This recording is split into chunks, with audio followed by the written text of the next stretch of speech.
La régularité paye pour nos Français au MXGP, les 24 heures du Mans, version moto. Voici ce qu'il s'est passé ce week-end et bienvenue dans French Torque, le journal 100% sport mécanique.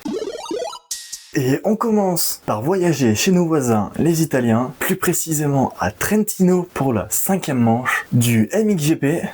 Et on commence par le MX2 avec un super départ de Mathis Wallin qui pointera à la 2e place pour le all shot. Sacha Konen sera le seul à être devant. Mathis Wallin a su faire preuve de régularité parce qu'il finira à cette 2e place, toujours derrière Sacha Konen. Et aussi derrière un super départ de Maxime Gros qui lui est 3e sur son Honda Pas Factory. Ce qui montre une très bonne envie de Maxime. Mais malheureusement pour lui, ce ne sera pas le même destin que Mathis, car lui manquera un peu de physique, aura du mal à suivre le rythme de ses concurrents. Il finira donc à la 7e position. Une très bonne place malgré tout. Et avec pour podium, en 3e position, Guillaume Farès, Mathis Wallin second et Sacha Konen premier. Et pour la première course des 450, c'est Romain Febvre qui prendra un super départ. Malgré une casse lors des qualifications, il se placera donc dernier sur la grille, mais réussira un all shot. De belles promesses pour l'ancien champion du monde. Mais nos 3 autres Français n'ont pas à rougir de Romain, car Tom Vial pointe à la 3e position, Thibaut Bénistan à la 5e et Maxime Renaud 6e. Nos 4 Français dans le top 6, c'est vraiment pas mal. Mais bon, le rythme est descendu pour Thibaut Bénistan, qui terminera la course à la 10e position, ce qui reste malgré tout une bonne place. Maxime Renaud, lui, se fera doubler par Jeffrey Herlings, mais derrière doublera Andrea Adamo, ce qui le fera finir à la 5e position. Et Tom Vial finira 3e. Et devant, Romain Febvre a fait une bonne partie de la course en première position, mais c'est à la fin qu'un Jeffrey Herlings plus que révolté arrive très rapidement et à seulement 3 tours de la fin réussira à doubler notre Français Romain Febvre. Romain Febvre finira donc 2e et Jeffrey Herlings 1er. Et pour la 2e manche des MX2, c'est encore une fois Sacha Konen qui prendra le all shot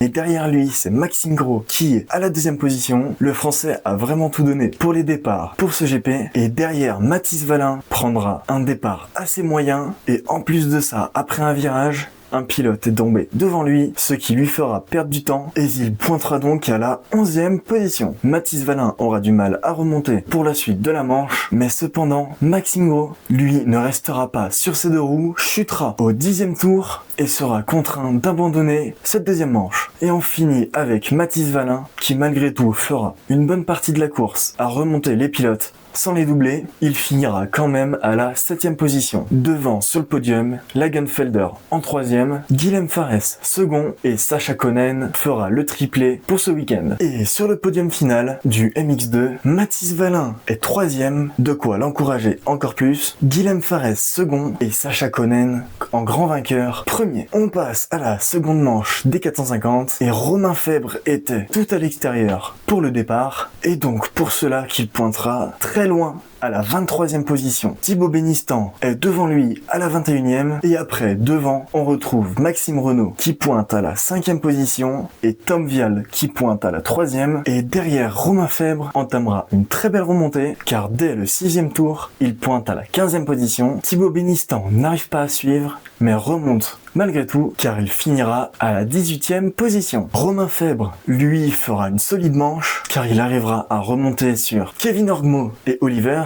mais n'aura pas réussi à trouver l'espace pour les doubler. Il finira donc aux portes du top 10 à la 12e position. Devant, Tom Vial lui chute et perd 2 positions.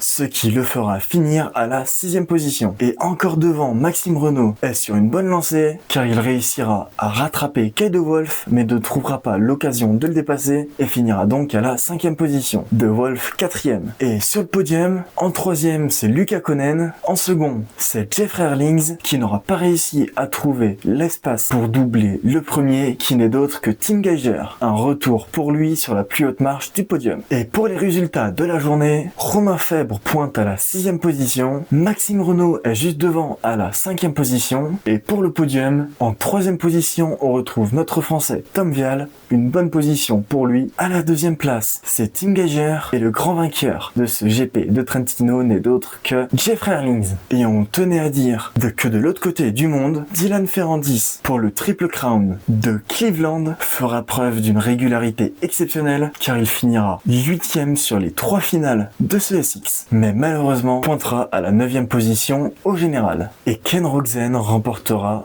ce Triple Crown de Cleveland. Et retour en France, on part dans le nord sur le circuit du Mans pour rejoindre les 24 heures moto, une course qu'on avait oublié de mettre dans le dernier épisode. Alors excusez-en nous, et on commence par le départ avec un départ du Mans, c'est-à-dire que les pilotes courent jusqu'à leur moto et s'élancent, et c'est le français Florian Marino qui prendra le meilleur départ pour cette course mythique des 24 heures.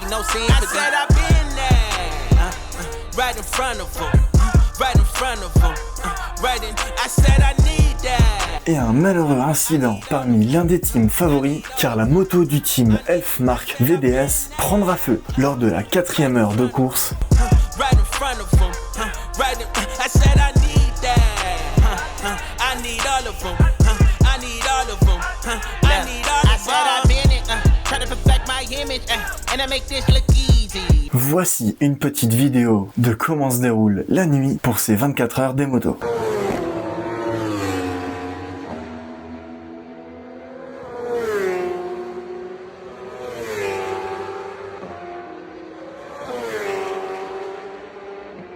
Et encore un incident arrive pendant la nuit car une nouvelle moto prend feu et cette fois-ci c'est celle du team TPC Team Pelletier Compétition. C'est une fin d'aventure pour l'équipe mayonnaise. Et on se retrouve le lendemain dans la matinée car dès 8h, pilote en tête de ces 24 heures moto aura un problème mécanique, devra s'arrêter au stand mais perdra la tête car il s'est arrêté un bon bout de temps au stand. Been differences coming up. You wanna win, you should come with us. Ain't no mistake, I'm a double up, double up, double up, double up, double up. Been through the rain, hiding the pain, ducking the shame, walk through the flame. I never blame, part of the game. I said I've been there, right in front of them, right in front of them, right in. I said I need that. Et à 2 heures de l'arrivée, la BMW 37 qui s'était déjà arrêtée pour un problème mécanique devra se réarrêter pour un autre problème mécanique, comme quoi la mécanique joue aussi énormément pour ces 24 heures. Et à la fin de ces 24 heures moto, la grande écurie vainqueur sera la Legacy Compétition sur la Yamaha YZF R1. Les tenants du titre 2025 reprendront leur titre en 2026. Dans la catégorie Super Stock, c'est la Honda du team Champion Earth Powered by MRP qui empochera cette première place. Et en Formula EWC, l'écurie vainqueur sera Yacht Yamaha Official EWC Team. Et en EWC, notre première écurie française pointera à la 3e position de ces 24 heures moto. Viral Line, c'est ce qui s'est passé sur les réseaux et on commence par un joli live de tout le bazar qu'il y a eu vendredi soir au camping du 24 heures moto, mais aussi une chute lors du spectacle de freestyle des 24 heures. On n'a pas de nouvelles du pilote, mais on espère qu'il va bien. On a aussi Thomas Truc qui a énormément de courage car il réussit à faire de très grandes choses sur une motocross avec un seul bras. Le pilote a vraiment beaucoup de courage. Voici ce qu'il s'est passé sur les réseaux. Yeah.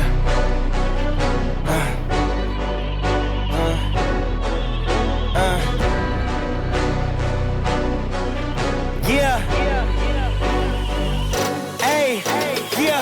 The jig is up. Yeah. I came too far, I ain't giving up. Hey. I had to cut what was weighing me down, and then when you grow, they say that you switching up. Hit the perimeter. Defending the fort, we crushing the visitors. I got it locked, ain't taking a prisoner. Thought it was sweet until they chin hit with a finisher. Heartbreak, Nikki, I'm voiding the slips. I'm raising the stakes, enjoying the risk. Injecting my veins with ice, as cold as it gets. I live for this shit. Die as a legend, I ride with aggression. I lost in the past, it's fine, it's a lesson. I'm loading the clips, I fire the weapons and taking what's mine. It's time for redemption. Yeah.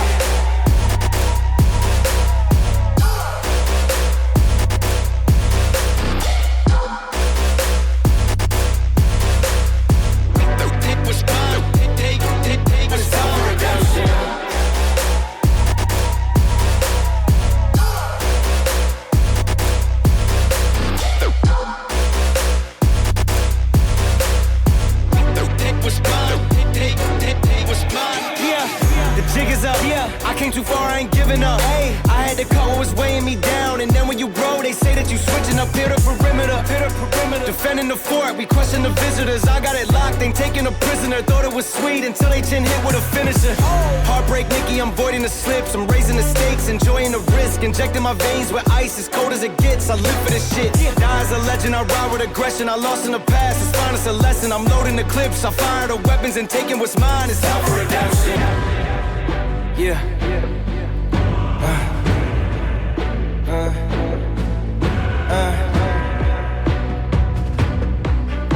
Yeah. Hey.